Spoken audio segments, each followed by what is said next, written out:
네, 안녕하십니까. 청성군 농업기술센터 가수 담당을 보고 있는 서경수입니다. 반갑습니다. 예, 저는 원래 코로나19로 인해가지고 이제 대면 교육을 못하는 대신에 비대면 교육으로 이렇게 여러분들을 맞이하게 됐습니다. 그래서 제가 할 부분은 사과 재배 교육 전반적인 거, 그리고 작년 2020년에 사과밭에 문제가 되었던 그런 문제점의 대책, 해결 방안, 이런 위주로 교육을 시작하도록 하겠습니다. 예, 점입니다. 예, 전국적으로 이제 사과 재배 면적이 보시면은 이게 농촌경제연구원에서 이제 전망을 하는 건데, 전체적인 재배 면적은 크게 막 늘거나 크게 줄지는 않습니다. 대신에 재배 면적은 거의 유지한 상태에서 단위 면적당 생산 양이 늘어나기 때문에 전체적으로 우리나라가 1년에 소비할 수 있는 사양이 45만 톤에서 50만 톤 정도 보고 있으면은 2020년 기준으로는 어떤 태풍이라든가 그 다음에 지속적인 장마 이런 것 때문에 45만 톤으로 줄었지만은 2019년이라든가 평년에 봤을 때는 한 50만 톤에서 55만 톤 정도 생산이 될 거다. 그래 되버리면은 공급보다는 수요가 더 적게 되겠죠. 적게 되면은 그만큼 가격도 떨어지고 하기 때문에 일단은 가격도 떨어진 대신에 보면은 품질 좋은 농악하고 품질이 떨어지는 농악 가격 차이가 조금 많이 난다는 거예요. 특히나 2020년 같은 경우에는 저품위 사과가 보통 한 4만원 정도 했다 그러면은 품질 좋은 사과는 7만원, 8만원, 18kg 기준입니다. 그렇게 거래가 되었습니다. 그래서 이렇게 교육하는 이유도 어떤 품질 좋은 사과를 만들어서 농가의 소득 올리고자 하는 그런 최종적인 목적으로 그렇게 보시면 되겠습니다. 예, 품종을 간단하게 말씀드리겠습니다. 품종 보시면은 이 품종을 잘 못 보셨을 거예요. 지금 실제 예전부터 재배를 해오고 지금도 재배를 하고 있는 품종인데 스가르입니다. 아울이라고 얘기하는 그런 품종인데, 이 수확기를 보시면은 8월 중하순이에요. 8월 중하순인데 농가들은 그렇게 출하를 하지 않죠. 이게 뭐냐면 공판장이라든가 시세가 그렇게 형성되기 때문에 농가의 최종적인 목적은 뭐냐면 소득을 올리는 데 있어요. 소득을 올리고자 했는데, 이 아오리 스가라는 것이 특징이 뭐냐면은 7월 말 기준으로 가격이 천차만별 차이 나는 겁니다. 7월 말까지는 18kg 기준으로 3만원에서 4만원 정도 거래가 되면은 8월달 넘었으면은 거의 한 2만원, 절반 가격으로 떨어져요. 그렇기 때문에 농가는 어쩔 수 없이 수확 적기가 덜 됐을 때 사과를 출하하게 되죠. 이 품종 같은 경우에는 저장성이 조금 떨어지는 대신에 맛은 뛰어납니다. 뛰어난데 어떤 관행적으로 아니면 소비자들이 풋사과라는 이런 이미지 때문에 8월 때 따서 팔죠. 그래서 아오리는 수확기가 8월 중하순이다. 청송지역에는 8월 한 20일 정도 보시면 되겠어요.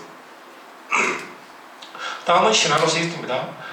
이게 보면은 대가종 품종이고 신맛보다는 단맛이 강합니다. 이름에서 보시다시피 시나노 스위트입니다. 시나노 스위트인데 수확기가 9월 하순에서 10월 상순이에요. 청송지역에 보시면 한 10월 10일 전후로 될 겁니다. 대략 보면 대가종이고 어떤 수확량도 많이 나오는 대신에 오래전에는 여기 보면은 가격이 조금 높게 형성됐었어요. 초반에는. 그런데 지금은 한 18kg 기준으로 3만원 정도 아니면 4만원 정도 지금 거래가 되고 있습니다.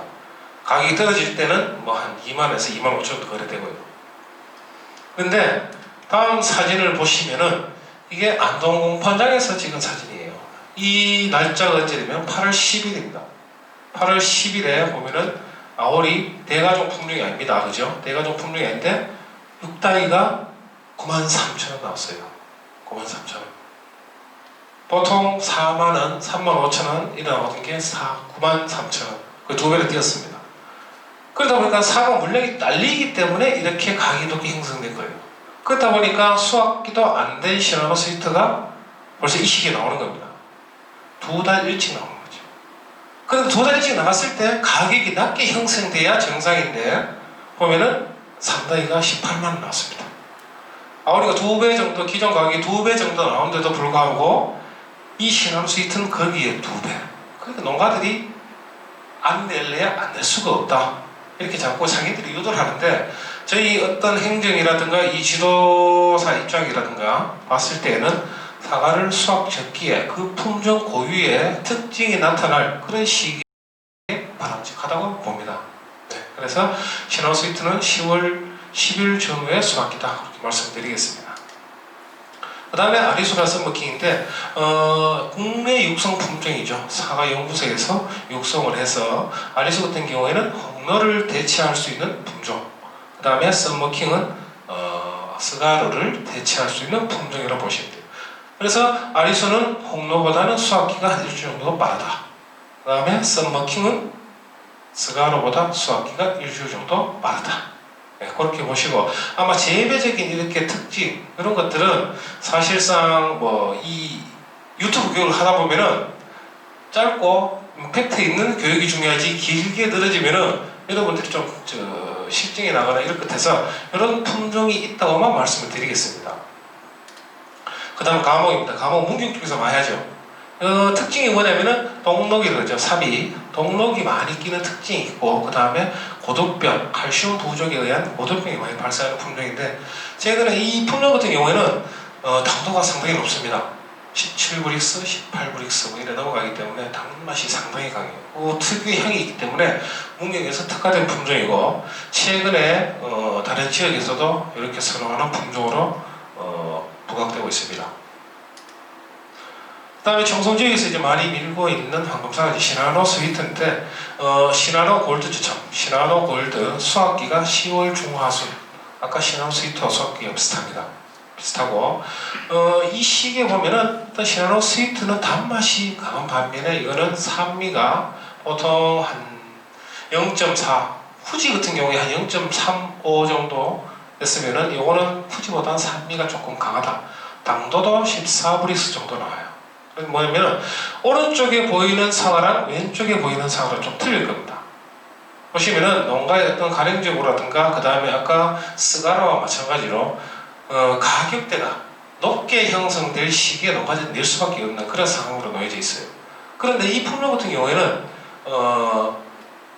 오른쪽 그림과 같이 적숙기라고 그러죠. 색이 노랗게, 우리가 후지 같은 경우 마찬가지잖아요. 후지의 특급 기준이 뭐냐면은 착색이 70% 이상 돼야 됩니다. 당도가 14브릭스 이상 돼야 되고요.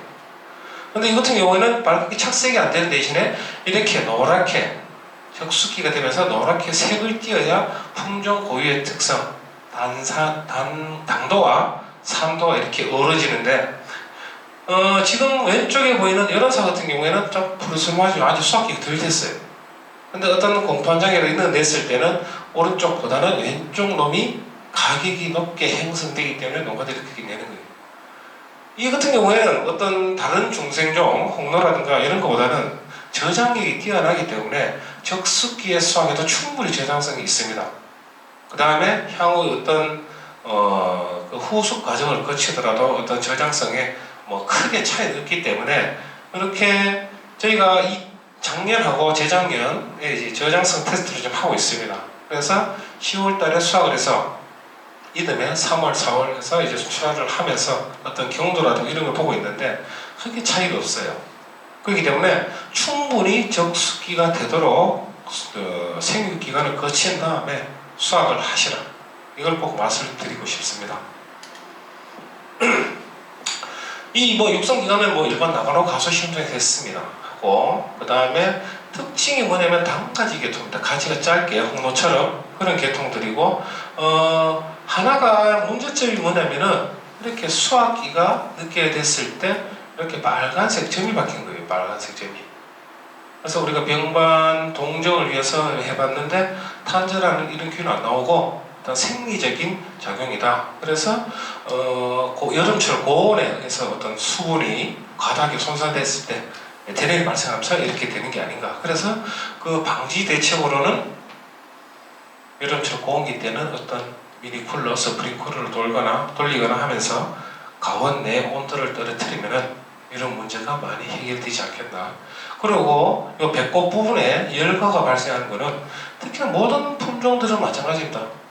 유목기 때는 정상적인 품종 고유 특징이 사실상 잘 안 나타나는 게 있습니다. 그런데 성목기에 접었을 때는 이렇게 나중에는 큰 문제가 없지 않겠나. 그래서 열과 문제도 수세가 안정이 되면은 그런 문제가 많이 완화될 것으로 그렇게 보고 있습니다. 다음은 이제 농가에서 가장 많이 어떤 질문이라든가 이런 거 받고 있는 내용들이에요. 보시면은 대목 노출에 따른 나무 생육입니다. M9라든가 M26을 대목을 활용해서 이제 우리가 밀식 재배를 하고 있습니다. 4 곱하기 열간거리 4m, 그 다음에 주간거리 2m 이하로 제식을 해서 재배를 하고 있는데, 보통 대목 노출이 40cm, 20cm, 10cm, 그 다음 대목이 토양 부위와 거의 일직선상에 이렇게 심겨져 있을 때 나무 세력을 나타내는 거예요. 이렇게 대목이 많이 노출될수록 이렇게 세력이 떨어지는 거죠. 근데 대부분 보면은 우리가 대목 노출을 관에서라든가 이 지도기관에서는 20cm 노출시키라고 말씀드려요. 20cm 노출시키라고 말씀드리는데, 보통 이게 토양을 새로 가수원을 심다 보면은 장비를 들여서 한번 파고 그 다음에 디렉터라든가 로타리를 칩니다. 경운을 합니다. 경운을 하면은 나무를 심고 나서 보면은 이게 이듬해라든가 했을 때 한 5cm 정도 꺼져요. 5cm 정도 꺼지고, 그 다음에 탭이라든가 우리가 탭이 같은 경우 넣었을 때는 한번 경운을 해서 땅속에 넣어주면 제일 좋은데, 농가에서는 현실상 그게 안 맞거든요. 그냥 위에서 뿌립니다. 뿌리다 보니까 그렇게 계속 쌓이고 하면은 적어도 5cm 이상 또 덮여버려요. 그 다음에 성목기 들어서 사과가 조금 과하게 나무에 실리게 되면 그것도 꺼집니다. 그랬을 때 최종적으로 거의 이 지표면하고 비슷해지거나 아니면은 좀 더 많이 노출시켰을 경우에는 한 10cm 정도 노출이 된다고 말씀을 드릴 수 있어요. 그래서 충분히 그런 걸 감안했을 때 최종적으로 이 나무가 성목에 접어들었을 때 대목 노출이 적어도 10cm 이상, 15cm 정도 노출이 돼야 된다는 말씀드립니다. 여기서 한 가지 문제는 농가들이 나무를 심을 때 보통 장비를 많이 들이대요. 그래서 보통 다른 작업, 유공간 작업이라든가 그 다음 지주 박는 작업이라든가 이런 거 할 때는 장비를 쓰라고 그럽니다. 근데 단지 나무 심을 때만은 삽질을 해서 대목의 노출을 확실하게 해주셔야 나중에 큰 고생을 안 해요. 그 농가에서 그런 얘기를 합니다. 내 밭에는 보면은 사과는 안 오고 꽃은 안 오고 사과가 안 달리더라. 이게 뭐냐면은 이렇게 대목이 노출이 안 되면은 이게 보면은 나무가 영양생장이 있고 생식생장이 있어요. 영양생장은 뭐냐면은 지 혼자 자랍니다. 그냥 몸뚱아리가 커지는 생장이에요. 생식생장은 뭐냐면은 내 자식을 남기는 생장입니다. 꽃눈을 만드는 생장이에요. 근데 지가 먹고 살기 편하기 때문에 어때요? 자식을 안 남기려고 그러거든요. 그렇기 때문에 계속 꽃이 안 피고 나무만 커갑니다. 그래서 원천적으로 초기에 재식을 할 때 이런 것을 꼭 유념해 두시고 식재를 해 주시기 바랍니다.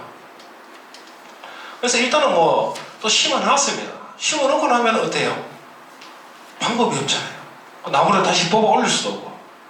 그렇기 때문에 여기는 당근이라 그래서 원천적으로 이제 뿌리가 나 있는 양수분을 빨아먹을 수 있는 뿌리를 한두 개를 끌어서 일시적으로 생육을 조금 저지를 시키면서 꽃눈이 들어오게 하는 그런 방법이에요. 그래서 보통 한 3월 말에서 4월 말, 보통 흙을 살짝 걷어내면은 바로 여기 보시면은 땅 바로 아래 부분에 뿌리가 보입니다. 붉은 뿌리들이. 보통 그거를 한두 개씩 끊어주시면 돼요. 그 다음에 보면은 이제 스코링이라고 그러죠. 박피라고 그러는데, 보시면은 만개기 이전, 청소 같으면은 보통 만개기가 한 4월 말에서 5월 상순 정도 돼요. 이때 빨리 하면 빨라서 좋지요. 양분 수분을 빨아 올릴 때 초창기에 조금 더디게 하면은 신초 억제 효과는 우수합니다.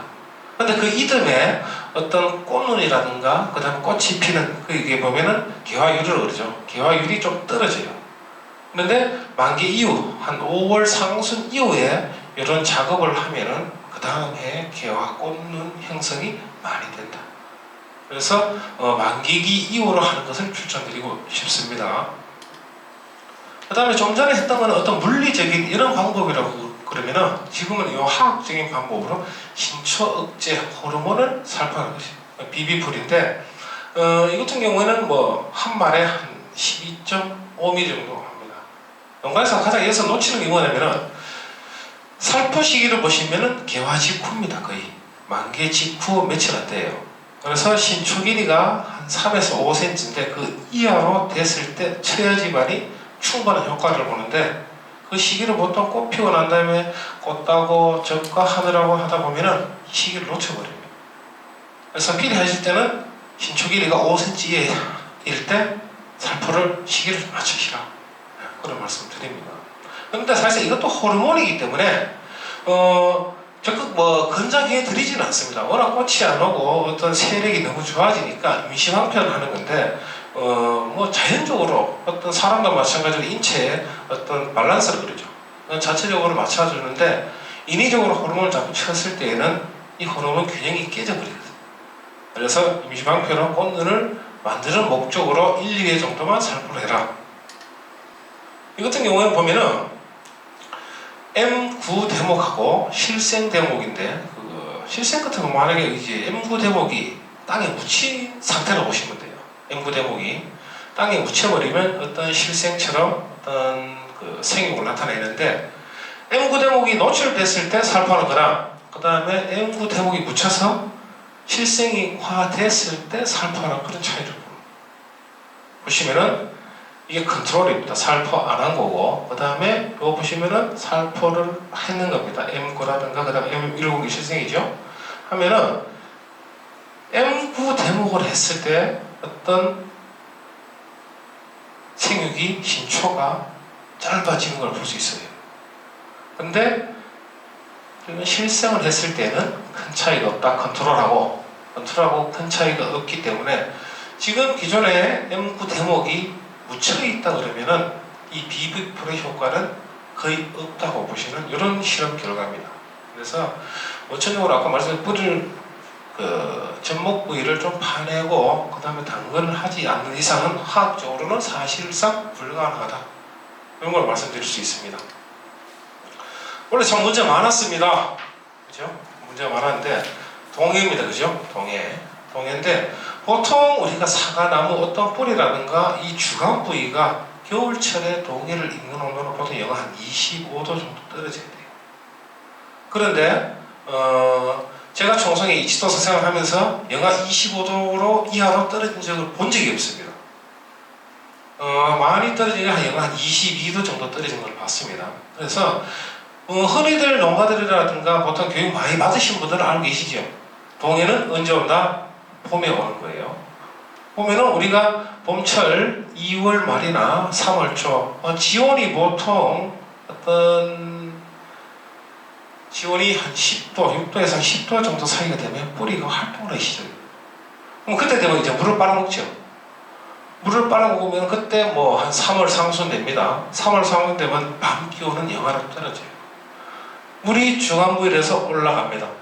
그러면 그때 영하 4도, 5도 막 떨어지면은 이 부위가 얼게 되겠죠. 그래서 그 부분이 조직이 파괴돼서 그냥 이렇게 조직이 갈견되고 그 다음에 그 다음 사진 보시면은 얼는 게 보이시죠? 숲이하고 안에 목줄부가 뜨면서 숲이 들뜸이라고 그럽니다. 얼면서 숲이 들뜸 현상이 일어나서 이렇게 동해피가 나타나는 거예요. 그래서 이거를 막기 위해서는 뭐냐면 이것도 보시면은 수성 페인트를 발랐는데 원천적으로 이제 수성 페인트라든가 반사 필름, 그다음 신문지를 피복하거나 보온 단열재를 피복할 수 있습니다. 보시면 제일 좋은 건 그래도 어떤 보온 단열재라든가 예전에는 많이 썼던 지프로 피복을 하는 그런 방법을 많이 썼어요.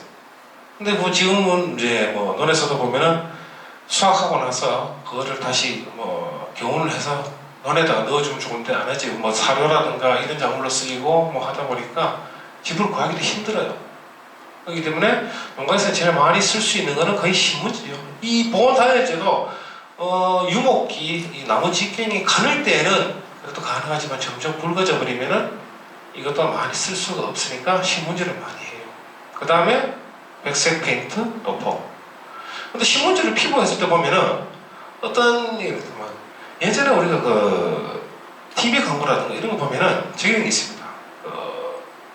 내의선전, 겨울철에 내의선전하는데 보통 그게 뭐냐면 우리가 옷을 입더라도 보통 두꺼운 옷을 하나 입는 거하고 그 다음에 얇은 옷을 여러 겹 입는 거하고 보온 효과가 어떻게 뛰어나요? 얇은 옷을 여러 개 입는 게 더 뛰어나죠. 그래서 여러 겹을 쌓는다. 그리고 그 다음에는 뭐냐면은 안에 공기층을 형성시켜 줘야지만이 충분히 보온 역할을 해요.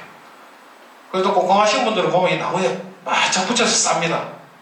딱 싸고 나면은 이게 말 그대로 그냥 우리 겨울철에 보면은 집에 있다가 유리창이 있고 밖에 날씨가 춥잖아요. 그죠? 춥잖아요. 유리창이 내보면 찹습니다.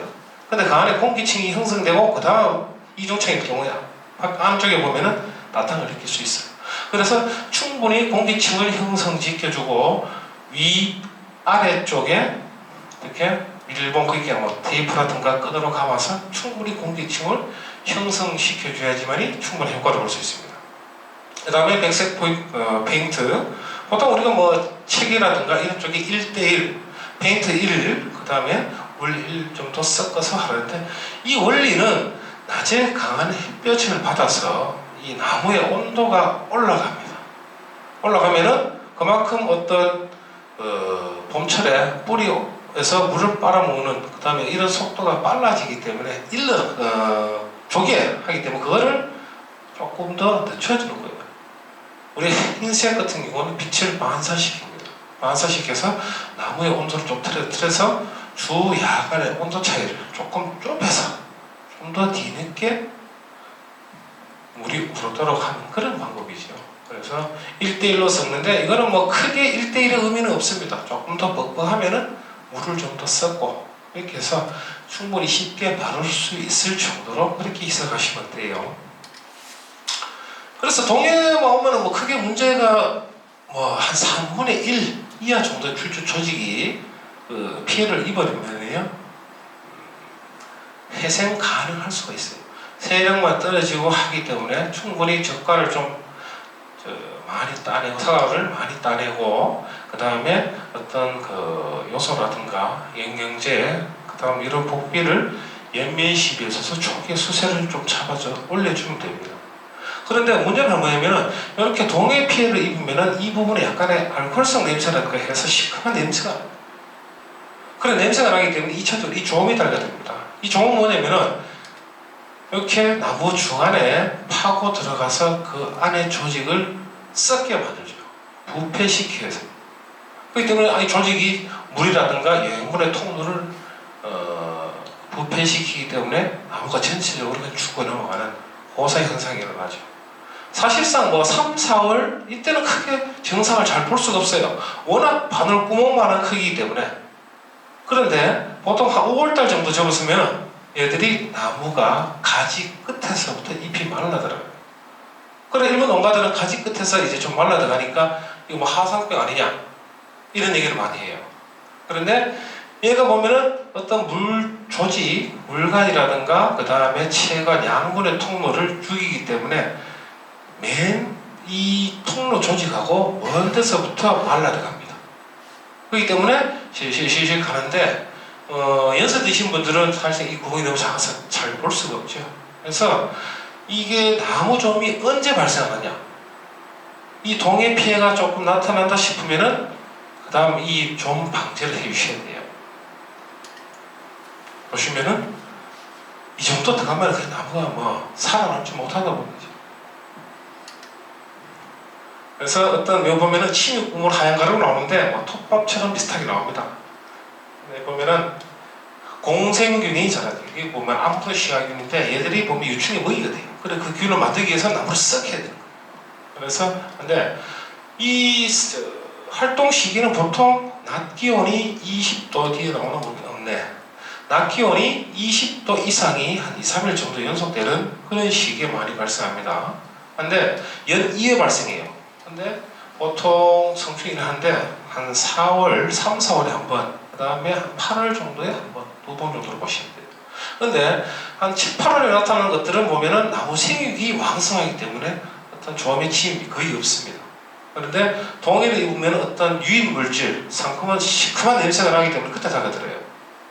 그때 달려드는데 사실상 얘들은 비상합니다. 날아갔다 날아오고 하기 때문에 직접적으로 뭐 살포를 해서 죽이지는 사실상 못해요. 그래서 보시면은 지금 DDVP 나오는데 지금 DDVP 안 나오죠, 그죠? 이게 하고 유기인기에 살충돼서, 유기인기 살충제가 뭐냐면은 약을 살포했을 때 휘발성 물질을 내서 얘들이 가스를 내요. 그래서 기피 현상을 나타내도록 하는 겁니다. 그래서 유기인기 살충제는 보통 살포하고 난 후에 7일에서 한 10일 정도 약효가 나요. 거의 10일까지 살짝 힘들어요. 그래서 일주일 간격으로 보통 한 2, 3일 정도 간격으로 좀 쳐주셔. 그리고 나무가 어느 정도 세력이 안정되고 하면은 그 이후에는 피해가 덜하니까 그 시기, 보통 청송지구 따지면은 3월 15일 정도 될 거예요. 그 시기에 충분히 내 밭에 나무의 남서쪽 방향을 보시고 동해 피해가 있느냐 없느냐 판단을 해 보시고 이렇게 살포를 해주면 2차적인 피해를 많이 줄 수 있습니다. 그다음 뭐 발이 추우니까 당연히 동해도 옵니다. 그 다음에는 나무 피해가 조금 덜 오더라도 2차적으로 저온에 약한 꽃눈 피해가 또 와요. 당연히 그래서 어떤 착과량, 결실량 부종이라든가 이런 게 많았습니다. 냉해 피해로 인해서. 그래서 보시면은 녹색 선단기, 녹색기, 단단한 하천기, 분홍초기입니다. 이 같은 경우에 뭐 레드 델리셔스, 품종을 레드 델리셔스를 해서 이제 저온 지속 시간이 4시간 됐을 때 이렇게 판단인데, 보통 녹색기, 그죠? 녹색기면은 잎이 살짝 전개됐는데 영하 5도가 4시간이 지속되면 10% 얼어 죽습니다. 작년 총선 같은 경우에 요 시기 녹색기 때 보면은 영하 한 7도, 8도 정도 떨어졌어요. 그런데 이 영하 7도, 8도가 지속 시간이 4시간 이상 이래 되지는 거의 않아요.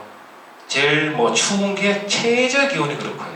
그 다음에 그에는 조금 뭐 어떤 기간이 좀 짧긴 작지만은, 그래서 보시면 이렇게 암술이라는 수술, 이쪽에 뭐 중심화 피해도 있겠지만은 그런 식으로 암술 수술이 갈변돼서 냉해피를 입은 걸 볼 수 있습니다.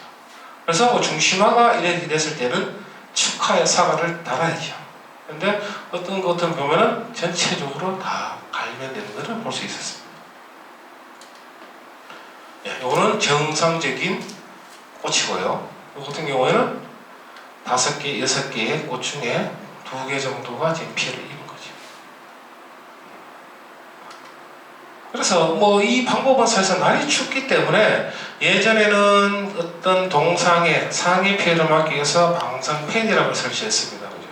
한 높이 한 7m 높이에 있는 약간의 따뜻한, 뭐 따뜻하진 않죠. 지상부보다는 좀 더 높은 온도이기 때문에 그 바람을 불어내려서 어떤 이 온도를 높여주는 그런 사업도 있었고, 그 다음에 보시면은 이제 미세 살수라고 해서 안개 형식, 안개 분무 형식으로 물을 뿌리면서 이렇게 얼려주는 거죠. 그리고 물에 어느 점이 몇 도예요? 0도입니다. 그죠? 0도인데 이 물이 계속 얼면서 보면 약간 열을 방출해요. 그러면 0도 내에서 계속 더 떨어지지 않고 조금씩 열을 발생하기 때문에 그 이하로 안 떨어지는 거죠. 보시면은, 그죠? 0도라든가 이때는 피해라든가 이게 없습니다. 그죠? 거의 영하 2도, 그 다음에 영하 1.7도 이 상태라기 때문에 그렇게 조금씩의 열을 발생해서 이런 식으로 꽃눈 피해를 막는 미세살수. 그 다음에 뭐냐면은 우리가 전년도에 보통 우리가 물을 얼게 바닷물 잘 안 알죠, 그죠? 뭐냐면은 그 안에 소금이 어떤 물질이 들어가 있어요. 매우 마찬가지로 이 나무도 전년도에 어떤 양분이 당 형태로 저장돼 있어요. 그래서 충분히 이 나무가 저장 양분이 많으면 피해가 적겠죠. 그래서 전년도에 어떤 뭐 잎이 조금 많이 떨어지고 조기낙엽이 그러죠. 이걸 하고 그 다음에 착과 결실을 좀 많이 시켜서 나무 힘이 빠진 놈들은 이런 피해가 더 심하겠죠. 그래서 충분히 안정적인 수세를 유지하는 것도 이런 이유예요. 그래서 적정 착과력을 유지하고 잎이 안 뜨도록 충분히 병해충 방제를 해주시고, 그 다음에 요 시기 만개 전 보통 한 일주일 정도에 어떤 인상가리 보통 한 1.5kg, 그 다음에 황산 아연 한 500g 정도 살포를 해주시면은 어떤 요 냉해 방지에도 조금 도움이 됩니다. 이것도 마찬가지로 저온 피해입니다. 개화 초기, 그 다음에 결실 초기에 보통 이 배꼽 부분이죠. 배꼽 부분에 이렇게 테두리, 띠 모양으로 저렇게